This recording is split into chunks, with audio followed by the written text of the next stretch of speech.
Let me start out by thanking everyone for posting their questions and making this video possible. As for the questions that didn't make this video, there are various reasons why I choose not to add a question, and nothing personal. But I will give one example. There's a certain content creator who thinks they're slick by creating a fake profile and posting questions and looking for answers to use for their content. So I just want that person to know I'm hip to you, and it's why I always give you vague responses. So with no further ado, let's go right into the first question from this very inquisitive person. You talked recently about the two-man panel being used in the Lucchese family. What are the benefits of this kind of arrangement as opposed to giving one person an acting or official administration slot? Does the authority to appoint official administration members still rest solely with Vicamuso?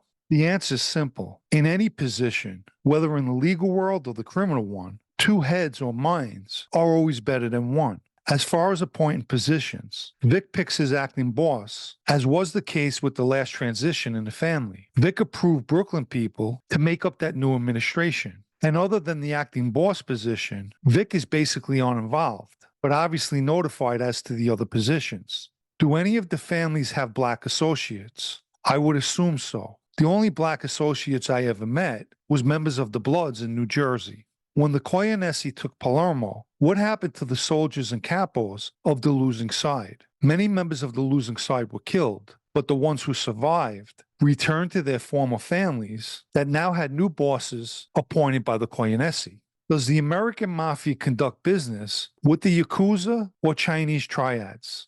In present times, I'm not so sure, but I believe they did in the past. In New York, Chinatown borders Little Italy. And years ago, you had the Chinese godfather, Benny Yang, who was always in the restaurant Wohop, where many wise guys went to eat. But during my time, I never heard of any dealings with them.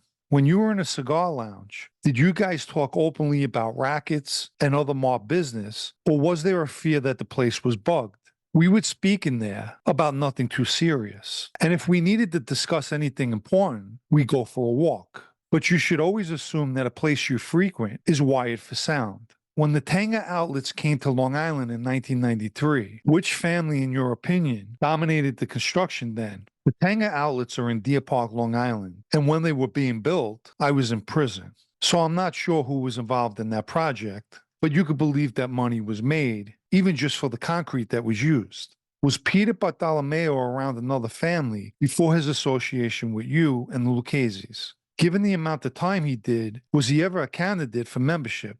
He was my associate, he was with me, and he was never around anyone else. And Pete's the type of guy that if we ever wanted to straighten him out, he wouldn't want it. He liked doing his own thing and spending time with his dog. The next person mentions a messenger position. Is there a guy designated to bring messages from the boss to capos and soldiers, or to other families? And how are these messages spread within the family? I personally never heard of such a position. Every family has certain people they use to relay messages. In our family, for example, if you wanted a message spread, all you had to do was tell Johnny Sideburns, and within a day or two, the whole mob knew.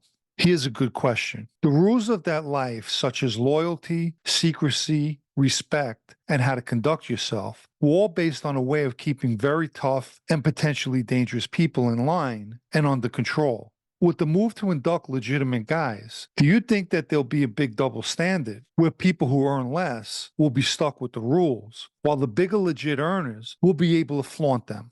To begin with, rules were put in place for a reason, and not necessarily because they wanted to control dangerous people. The same people who implemented Cosa Nostra rules were also considered dangerous, as any member of that life should be. Nevertheless, those rules have always been bent and at times completely overlooked. A big earner, whether you're a tough guy or one of these legitimate guys who now believe they're tough guys, have more leeway when it comes to the rules. Can being in that life and conducting yourself as a gentleman cause people to want to include you in business ideas to make money? I think it's more about being a member of that life that attracts people who foolishly want to engage in business with these guys, because most of these guys will take advantage in any situation. So a quick word of advice, stay away from these people. When someone's placed in a captain position, is he given rackets to take over, or does he just receive extra cash that his crew hands over? It depends on if the person's taking over an existing crew, but typically, a captain's going to get a cut of whatever his crew is earning. What are your thoughts on the murder of Cesare Bonventre? I recently read he was murdered due to insulting Rusty Rastelli and that Messino encouraged Rastelli to kill him. I actually did a video on this, and I'll post a link for it down below in the description. One of the several reasons that Messino gave for Bonventre's murder was that Bonventre was called into a meeting for beating a guy out of 600,000, a guy that was allegedly around Rusty Rastelli, the boss. And during that meeting, Rastelli was giving him a tongue lashing, and Bonventre got up and stormed out, insulting Rastelli. Messino also said that he felt disrespected because while he was on the lam, Bonventre never sent him any money. And lastly, it was believed that Bonventre couldn't be trusted because he turned on Galante. I believe Messino was envious because not only was Bonventre a powerful captain, but a well-respected one. And based off of Messino's past performance, he eliminated anyone he felt stood in his way of becoming the boss. Is it mandatory to speak Italian fluently to become a member or an associate? No, it's not, as a lot of guys don't speak Italian. Do relatives who belong to different families share inside information and politics of each family? I have no knowledge of what people speak about in private, but I would assume relatives speak about things off the record. Do you think that the government pays attention to former and current wise guys on YouTube?